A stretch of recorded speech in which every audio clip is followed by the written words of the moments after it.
अच्छा, दाम एक नहीं चीज मिल रहा। बताइए मुझे, एक चीज बताइए जगदीश जी, कि बहुत कम सीटों की जरूरत है एनडीए को, वो बैसाखी पे खड़ी है, और 10 साल की यूपीए की सरकार कितनी बैसाखियों पर खड़ी थी? वो 10 साल वो रही ना यूपीए की वो सरकार। 10 साल रही तो यूपीए की सरकार, और उसने जो काम किया है ये कभी सोच नहीं सकते। इन तो गाय क्या गंगा काम किया? और केवल भारत पाकिस्तान और हिंदू मुस्लिम के अलावा इस सरकार के पास कुछ है नहीं, देश चलाने का मादा नहीं है। मोदी जी जैसे अहंकारी व्यक्ति को देश का अच्छा, प्रधानमंत्री ये रहने बता का दीजिए क्या क्या अरे किया, उसके बाद फिर ये बता देंगे। उत्तर प्रदेश भाई के झा जगदीश साहब और जी, झा आप साहब तो की आपको पार्टी, झा साहब के नेता ये कहते हैं आपने सिवाय तुष्टीकरण के कुछ नहीं किया।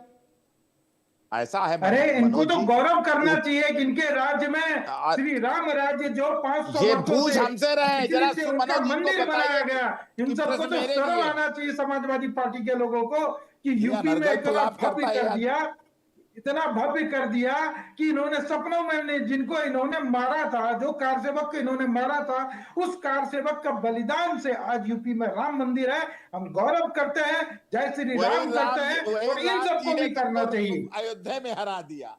वही राम जी ने तुमको श्राप दिया, तुम्हारी बेईमानी का श्राप दिया है कि आज अयोध्या में आप हार गए, अभी चित्रकूट में विधानसभा राम में जी पता हार चल गए। गया ना, अभी आपको शर्म विधानसभा के आनी चुनाव में चाहिए। पता चला ना, अभी चित्रकूट और विधानसभा अयोध्या के में हार गए। कोई बात नहीं, अभी अगला 2029 का अगला भी सपना अगला देख बार लेना। बनारस है। 2029 में सपना अग, देखा जगदीश ऐ- जी, ऐसे परेशान ऐसा है। है मनोज जी, इनसे और पूछ लो जो कुछ है, और बक लो जो जितना बकना है आपको। जो बिना तथ्य के आप बोलते हो जा साहब, पता नहीं आपको आपको पार्टी का प्रवक्ता किसने बना दिया है कि आपको वही तो, डिबेट की आप लोग मर्यादा नहीं परेशान है। मालूम। अब एक्चुअली आप लोग परेशान हैं तो इस तरह की वक्तव्य कर सकते हैं, मुझे पता है। मनोज जी इनसे और कुछ पूछ लीजिए, ये अपना अनर्गल प्रलाप कर लें। अरे 29 में आपको उत्तर प्रदेश की जनता ठिकाने ठिकाने से बैठाल देगी। जो 1984 में जो दो थे आप ना, दो पे पहुंच जाओगे। वही हंसरोना है आपका। 32 में फिर 2014 दोहराएंगे, यूपी में भगवा लहराएंगे, चिंता ना करें। प्रेमकांत जी मेरे साथ मौजूद हैं। प्रेमकांत जी, झा साहब की अपनी बातें हैं, जगदीश जी की अपनी बातें हैं, लेकिन इन बातों के इर्द गिर्द जो माहौल इस देश में बन रहा है, वो आपको लगता है, जिसका आरोप जगदीश जी लगा रहे हैं कि भाई हिंदू मुस्लिम और इसी के इर्द गिर्द राष्ट्रीयता और राष्ट्रीयता की चाशनी के साथ साथ सत्ता को फायदा होना, क्या ये वाकई ऐसा है, या ये वो तमाम प्रक्रिया हैं जो होनी थी और सत्ता के कारण या वोट बैंक के कारण नहीं हो पाई, जिन्हें अब किया जा रहा है? कुल मिलाकर के मनोज जी, मैं तो ये महसूस करता हूँ, देखिए पक्ष और विपक्ष के लोग ये तो आपस के अपने आरोप प्रत्यारोप में अपने को फंसाए, वो अलग बात है। मैं तो एक बात ये कहूंगा कि जो काम हो रहा है, देखिए ये तो काम पहले भी होता रहा है। एसआईआर जैसी चीजें तो पहले भी होती रही, और अगर डिटेंशन सेंटर बनाए गए हैं, इसी मुद्दे पे तो बहस है आज की, तो डिटेंशन सेंटर अगर उन लोगों को बिल्कुल बुरे हाल में नहीं रखना है और डिपोर्ट करने के पहले डिटेंशन सेंटर बनाए गए हैं, तो ये देखना है कि कितने लोग उन डिटेंशन सेंटर्स, कितनी संख्या में लोग ऐसे पाए जाते हैं जिनको डिटेंशन सेंटर में रखा जाएगा, एक बात है। जी। दूसरी ये है, अगर भाई ऐसे रखे गए हैं डिटेंशन सेंटर जहां पर कम से कम उनको खाने पीने की सुविधा दी जाएगी, सुरक्षा दी जाएगी, स्वास्थ्य की सुविधा देखी जाएगी, ये सब सारी चीजें हैं, सम्मान पूर्वक उनको उनके देश भेज दिया जाएगा, तो इसमें बुराई कुछ नहीं है। एक बात ये है, एसआईआर जो भी होती है उसमें सीधी सी बात एक ये है कि कोई अवैध व्यक्ति मतदाता सूची में आ न पाए, जुड़ न जाए, कोई भी ऐसा व्यक्ति छूट न जाए जो सही है मतदाता के रूप में। एसआईआर से क्या प्रॉब्लम है, क्या हो सकती प्रॉब्लम? और एक बात हम अब फिर दोबारा कह रहे हैं कि इस एसआईआर को, सघन पुनरीक्षण को आप जब सुप्रीम कोर्ट तक में ले गए, सुप्रीम कोर्ट तक की निगरानी में ये बात रही है, तो ज्यादा परेशान होने की जरूरत नहीं है। आप राजनीति के खूब बढ़िया शोशेबाजी कीजिए, पक्ष भी करे, सत्ता पक्ष भी करे, विपक्ष भी करे, कोई दिक्कत नहीं है उससे, आप अपने करते रहिए। लेकिन एक बात हम आपको बता दें आप लोग एक दूसरे को तो जवाब दे सकते हैं। झा साहब जगदीश जी को जवाब दे सकते हैं, जगदीश जी झा साहब को जवाब दे सकते हैं, जी। लेकिन जनता हमसे और आपसे भी ज्यादा वो समझदार है। वो क्या परसेप्शन लेती है, आपका नैरेटिव उसके गले उतरता है कि नहीं उतरता है, ये ज्यादा महत्वपूर्ण है। आपकी बातें उसको समझ में आती हैं कि नहीं आती हैं, ये ज्यादा महत्वपूर्ण है। तो अब अपना अपना काम हम सब लोग करते रहे। प्रजातंत्र की, लोकतंत्र की खूबसूरती भी इसी में है कि सत्ता पक्ष और विपक्ष दोनों ही मजबूत स्थिति में रहें, दोनों ही सशक्त अपनी बात कहें और दोनों की बात सुनी भी जाए ढंग से। ये एक महत्वपूर्ण बात है। बीएन झा साहब मेरे साथ मौजूद हैं, बीजेपी के नेता हैं, प्रवक्ता हैं। बीएन झा साहब, बात यहीं पर नहीं है, बात उत्तर प्रदेश की नहीं है। बिहार में चुनाव हुआ, एसआईआर पर तमाम तरह के सवाल उठाए गए, ये कहा गया कि वोट रोकने की कोशिश की जा रही है। मुझे लगता है कि चुनाव बाद भी उम्मीद ये की जा रही थी कि चुनाव के बाद हो सकता है कि बड़ी संख्या में लोग निकल कर आएंगे और ये कहेंगे कि हमें वोट नहीं डालने गया, हमारा नाम था लेकिन काट दिया गया। लेकिन चुनाव के बाद ऐसा कुछ भी नहीं हुआ, यानी कि राजनीतिक पार्टियों में उतनी तेजी के साथ आवाज उठाई गई, लेकिन बिहार में ऐसी कोई लंबी लंबी कतारें या बूथ के बाहर बहुत कोई ऐसा हंगामा कि भाई वहां पर 200-200 400-400 आदमी खड़े हो कि हमारा नाम था काट दिया गया, हमारा नाम नहीं है, ऐसा तो कहीं दिखाई नहीं दिया। जी बिल्कुल नहीं दिखाई दिया। देखिए, मैं आपको यही बताता हूँ कि अभी भाई साहब ने बहुत अच्छा बोला, प्रेमकांत तिवारी जी, कि बॉर्डर पे जाके देखें भीड़ किस लिए है, किस लिए भीड़ है। ये वो लोग हैं जिनको पता है कि हम देश में अवैध रूप से रह रहे थे और अवैध रूप से रहने वाले लोग गीदड़ की तरह भाग रहे हैं। मतलब बिल्ली म्याऊं कहता है ना, वो कह के जा रहे हैं। और जिससे विचलित होकर ये हमारे विपक्ष के, चाहे राहुल गांधी हो, अखिलेश यादव हो, तेजस्वी तो संट हो गए, क्योंकि उनको पता चल गया ये सब स्टंटबाजी नहीं चलने वाले हैं। देश की जनता इन सब चीजों पे बिलीव नहीं करती। देश की जनता विकास पे, जो चौमुखी विकास हो रहा है, जो यूपी में लोग रात में निकल नहीं सकते थे 6 बजे के बाद, आज पूरी रात नाइट आउट प्लान कर रहा है। चाहे इलाहाबाद हो, कानपुर हो, या लखनऊ हो, या नोएडा हो, या गाजियाबाद हो, कहीं भी जो जहां पे लोगों को सड़कों पे निकलने में डर लगता था, वहां बेखौफ होके घूमते हैं। लोगों को ये ऐसी सरकार चाहिए और इसके लिए आपको हर कदम, जो हर तरफ से नजर रखना पड़ेगा। उसी में से एक है ये घुसपैठी। तो जब बॉर्डर पे भीड़ है तो भीड़ तो जा रही है। उसको पता है कि मोदी सरकार में, योगी सरकार में ये गलत काम नहीं हो सकता है। जो मौज लेना था अखिलेश सरकार में ले लिए, मायावती में ले लिए।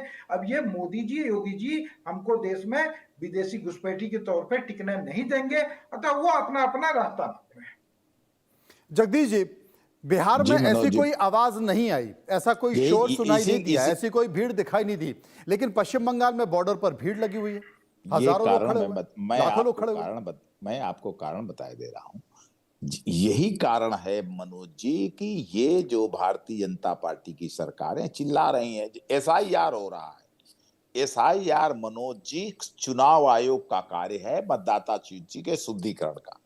लेकिन कौन घुसपैठिया है, कौन देशी है, कोई देश का नागरिक है, ये सब तय करने का काम है गृह मंत्रालय का।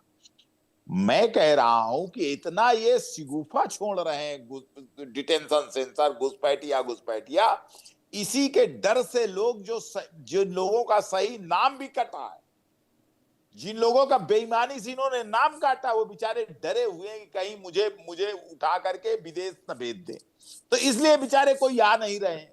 तो ये इतना बड़ा माइंड गेम खेल रही है भारतीय जनता पार्टी कि ये किसी का वोट भी काट रहे हैं, उनको डरा भी रहे हैं कि अब मैं वोट काटा हूं, अगर आप आओगे तो आपको जो है, आपको हम विदेश भेज देंगे, आपको घुसपैठिया और रोहिंग्या और बांग्लादेशी साबित कर देंगे। ये माइंड गेम चल रहा है भारतीय जनता पार्टी। ये माइंड गेम है, ये पॉलिटिकल गेम है, ये माइंड गेम है, ये पॉलिटिकल माइंड गेम, ये अपना ये पॉलिटिकल गेम है, ये माइंड गेम है, वाकई ऐसा है। एक बात बताइए, मुझे एक बात बताइए, क्या मेरा या मेरे पड़ोसी का नाम अगर मान लीजिए बेईमानी से, छल से काट दिया जाए, तो क्या मैं बांग्लादेश जा सकता हूं या बांग्लादेश की तरफ रुख करूंगा? ये बताइए आप। तिवारी जी, आपका नहीं काटेंगे, तिवारी नहीं, जी हमारा आपका नहीं नाम नहीं काटेगा, आपका भी नहीं आपका काटेंगे, कटेगा। आपका भी नहीं काटेंगे। नहीं, सुनिए नहीं सुनिए, नहीं, ऐसा ऐसा है ना कि चूंकि आप भारतीय जनता पार्टी के सब समर्थक लोग हो, नहीं वोट नहीं कटेंगे उनका जो हमारे समर्थक लोग हैं।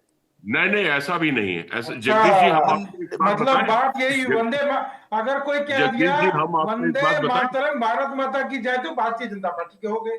नहीं कमाल है भाई साहब, नहीं, जगदीश भाई साहब। मेरी बात सुनिए, मेरी बात सुनिए। हाँ। आपसे मैं और सीधी बात कहता हूं, किसी मुसलमान का भी अगर नाम काटेंगे और देश में वो 3-4 पीढ़ियों से रह रहा, तो वो बांग्लादेश नहीं भागेगा। आपको मैं आश्वासन के साथ ये बात कहूंगा। वो दौड़ भाग करेगा, क्यों डीएम से भागेगा? मिलेगा, क्यों इलेक्शन भागेगा? कमीशन कोई के मुसलमान भाई अगर 4 ऑफिसर से पीढ़ी से रह मिलेगा। रहा तो वो क्यों कहीं भी भागेगा? जाएगा, वो केवल आप बांग्लादेश उसको नहीं परेशान भागेगा। कर रहे हो, केवल आप उसको नहीं परेशान नहीं, कर रहे हो उसका कोई नाम भी काट करके, और उसको डरा रहे हो हिंदुस्तानी मुसलमान मुसलमान भाई। कोई बांग्लादेश नहीं भागेगा। नहीं तो उसको आप डरा क्यों रहे हो मुसलमान? वो उसका डर नाम भी नहीं काट के रहा, उसको डर भी नाम नहीं रहा है, काटने मैं का, आपको और बता रहा उसको हूँ। रोहिंग्या जो और भारतीय बांग्लादेशी मुसलमान कहकर है वो उसको नहीं डर डरा रहा क्यों है। रहे हो? अच्छा भारतीय जगदीश जी, एक मुसलमान चीज बताइए, बहुत हिम्मत और जज्बे के जगदीश जी साथ रह एक रहा चीज बताइए, अगर अगर कोई भी मुसलमान है, अगर उसका नाम 2003 के पहले नहीं है तो उसके पिता का नाम तो होगा, पिता का नाम होगा, उनके उनके परिवार का नाम होगा, तो उसे डरने की क्या जरूरत है? वो जाए प्रशासन में, अपने दस्तावेज है ऑनलाइन अप्लाई कर दे, उसके पास तो तमाम सारे रास्ते हैं। कर ही रहे हैं। ये तो भारतीय जनता पार्टी एक रणनीति बनाई हुई है कि मुसलमान भाइयों को डराइए, उनको रोहिंग्या बांग्लादेशी साबित करिए और समाजवादी पार्टी के वोटरों का नाम काटिए। ये मतलब इनकी क्या है कि रणनीति आपका है। वोटर सिर्फ मुसलमान और है? आप मानते हैं कि आपका वोटर सिर्फ मुसलमान है? अच्छा, एक बात आप जरा चुप रहोगे मान्यवर, बीच में टोकते हो, बार बार मैं आपसे रिक्वेस्ट कर रहा हूं। आप जरा भलमनसाहत का चोला ओढ़ लीजिए। भारतीय जनता पार्टी के लोग ही ऐसे हैं कि दूसरे मुझे के पता है, अधिकारों को बौखलाए हुए हैं, अरे ये परेशान कैसे है। आप हर बार चाहते हैं। उनको मुझे चुप पता है, करा देते परेशान हैं, है। बोलने ही नहीं दे रहे। मनोज मुझे जी, पता है जी। आप परेशान है। मनोज जी जरा जरा धैर्य रखिए, दूसरों की सुनने की कोशिश करिए। हाँ। विपक्ष भी वो लोकतंत्र में पता है, आपके भाई विपक्ष लोग भी जा रहे हैं लोकतंत्र का परेशान में हो रहे हैं, मुझे आवश्यक पता है। आवश्यक जगह है विपक्ष की, तो जरा सुनने का मादा रखिए। मैं ये कह रहा था मनोज जी, ये जी। डिरेल कर देते, ये जो है क्या पूछा था, फिर से जरा दोहरा दीजिए। आपने हुआ? क्या पूछा था मुझसे? हैं? ये डिरेल कर दिए, जरा क्या पूछे थे आप, जरा दोहरा दीजिए, आपने क्या पूछा अच्छा, आप था? सवाल ही भूल गए। जी ये भाई जी जी। झा साहब बड़ा डिस्टर्ब कर रहे हैं, आप सवाल ही भूल जा रहे हैं। जगदीश जी सवाल ही भूल जा रहे हैं। अब आप बताइए, सवाल जब भूल जाएंगे तो वोटर लिस्ट कहाँ याद रहेंगे इनके उनको? दिमाग में एक्चुअली घूम रहा है कि ये जो रोहिंग्या, ये घुसपैठी वोटर बनाए थे बड़ी मेहनत से, हाँ। अब तो वो विदा हो रहे हैं इस देश से, तो परेशान है बेचारा का। जगदीश जी कोई बात नहीं, अपने देशवासियों से प्यार कीजिए, वो भी अपना ही वोटर है, अपने देशवासी से प्यार कीजिए, वो अपना देश का आप पे कुर्बानी देंगे। ये रोहिंग्या से, जैन साहब, ये झा साहब जब बोल दोस्ती लीजिएगा मत कीजिए। बताइएगा। मैं आपको बताए दे रहा हूं झा साहब, ये आप जितना वोटर लिस्ट को क्लियर करना है कर लीजिए, इसके बावजूद भी आप हारेंगे। जैसे 24 में आ रहा है, जैसे आप हारे हैं उत्तर प्रदेश में, वही हाल 27 में होगा। जगदीश जी, जैसे बीएन झा साहब ने डिरेल कर दिया ना, आप भूल ही गए कि सवाल क्या पूछा था। ऐसे ये पूरे चुनाव की तैयारी डिरेल कर देंगे आपकी एसआईआर के जरिए। अरे बहुत बड़ा दल है, ऐसा है ना मनोज जी, हमारा बहुत बड़ा दल, एकमात्र नेता। मनोज जी, मैं बड़ी गंभीरता के साथ कहना चाहता हूं, मैं जरा झा साहब सुन लीजिए, बड़ी गंभीरता के साथ कहना हूं, आदरणीय अखिलेश यादव जी इस देश के इतने बड़े नेता हैं, इतने महान नेता हैं कि आज पूरी भारतीय जनता पार्टी उन्हीं के, जो विश्व की सबसे बड़ी पार्टी कहती, उन्हीं के अगल बगल घूमती है और हरा नहीं पाई उत्तर प्रदेश में। आप समझिए, वो है अखिलेश यादव। और अखिलेश यादव वो शख्सियत है जिन्होंने इस देश के पिछड़े दलितों, अल्पसंख्यकों को का मसीहा, इस समय पीडीए के महानायक है। और अखिलेश यादव रोहिंग्या को घुसपैठियों इस को देश का, बढ़ावा सुनिए दिया। अब झा साहब सुनिए ना, इस देश का दलित पिछड़ा, उनके भारतीय जनता पार्टी कटोरा लेकर के भाग रही है, कहीं कुछ मिलने वाला नहीं। उत्तर प्रदेश में मेरा एक क्वेश्चन है, जगदीश जी मेरा एक क्वेश्चन है, आगे भी आप क्या मुलायम सिंह के बाद अखिलेश यादव कोई किसी और यादव को नहीं, किसी एससी एसटी को नहीं, किसी अति पिछड़ा को नहीं, किसी भी पिछड़ा को नहीं क्यों नहीं बनाते अपना नेता? अब अगर जवाब पिछड़ों सुन की लीजिए। तरह प्यार करते अवधेश तो, प्रसाद, अगर अवधेश पिछड़ों प्रसाद की जी तरह क्या प्यार है? करते तो आप क्यों नहीं अवधेश मनाते? प्रसाद जी क्या है जो समान सीट में आपको हरा के आए हैं? अवधेश मैं कह प्रसाद रहा जी हूं दलित, आप अवधेश प्रसाद जी अखिलेश यादव दलित, छोड़ दीजिए ना। पुष्पेंद्र क्यों अखिलेश यादव? सामान्य क्यों सीट में अखिलेश यादव? मेरा आपको क्वेश्चन है क्यों अयोध्या में अखिलेश हरा यादव? करके आए। मेरा पुष्पेंद्र यादव है सरोज, क्यों अखिलेश यादव?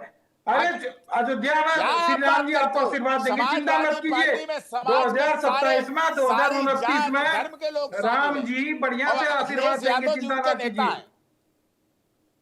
अब जा आप साहब लोग ये जरा कास्टिज्म, समझने की देश कोशिश देश करिए। जरा देश को जो बांटने की, आप देश शर्म को करिए जाति पे कि अवधेश बांटने प्रसाद की जी जो दलित कोशिश कर नेता रहे हैं, नहीं और बटेगा। आपके देश अयोध्या नहीं में आपको बटेगा, हरा के आए। बटेगा तो कटेगा, देश नहीं बटेगा, देश नहीं बटेगा। अब ये क्या जो जाति बटेगा और बंटवारा क्या है, आप कटेगा लोग इसके लिए तो इंतजार करना पड़ेगा। लेकिन फिलहाल उत्तर प्रदेश में डिटेंशन सेंटर की तैयारी हो गई है। देखते हैं कि इस एसआईआर में कितने लोग आइडेंटिफाई होते हैं, कितने लोग पेपर दे पाते हैं और कितने लोग विदेशी चिन्हित होते हैं और कितने रोहिंग्या चिन्हित होते हैं, और उसके बाद कब वो बाहर निकलते हैं देश के, ये भी देखना होगा। बहुत बहुत शुक्रिया करेंगे सभी लोगों का जो मेरे